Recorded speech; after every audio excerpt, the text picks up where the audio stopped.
Gabby, our yellow-headed Amazon. You tell hello. Hello. Very nice. So she is a pretty social girl. Can you give her kisses? Or kisses? Great job. And I know what you all are thinking. Gabby, here's a pretty girl. She's a big personality. She likes walking around the zoo, visiting all her favorite animals, including the scary tiger. Scary tiger? Okay, it's a small tiger, but she's a big imagination. She likes to talk about how her tiger she's lazy.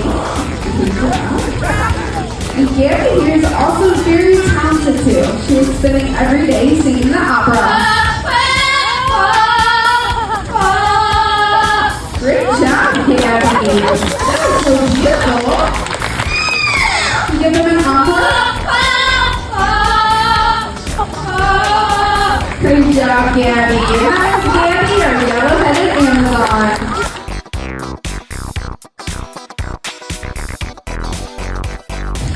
Stand over here and say, Akio Tansy! Wow! Well, this is Tansy, and she's no baby. She's actually an 11-year-old African pigeon falcon. They're one of the smallest types of raptors in the world. So just like a hawk or a hawk or an eagle, but everything is in miniature.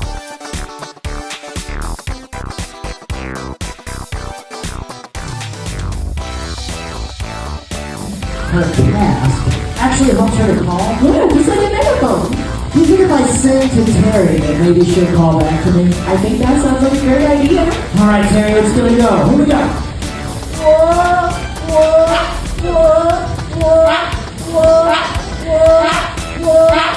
And that was Terry, our Rouser Tornado.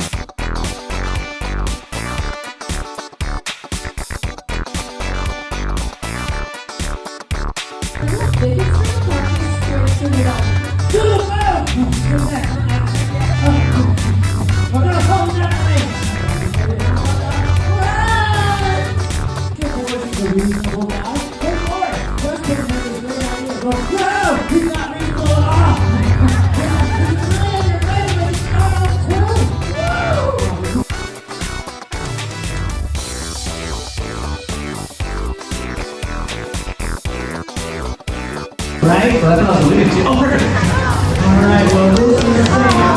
And Sam is a 24-year-old bald eagle. So the reason Sam is here today is right there on his right wing. When he was only 4 months old, he was found injured in a woodlot up in Michigan with a broken right wing. With a broken right wing, he can't fly, and it's really hard to find things to eat. Luckily for Sam, he was found. He made his way to Michigan State University. They tried to patch that wing as best they could, but unfortunately, the damage was permanent, and he never have full use of that right wing. But he has been a great ambassador for his species here at the zoo since 2003.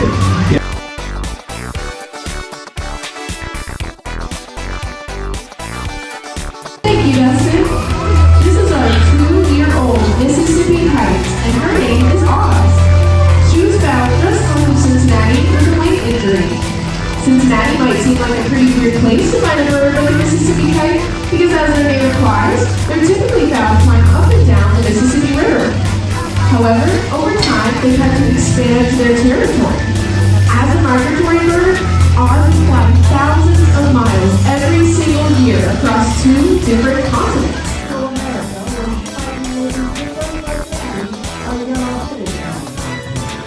She might be neighbors with your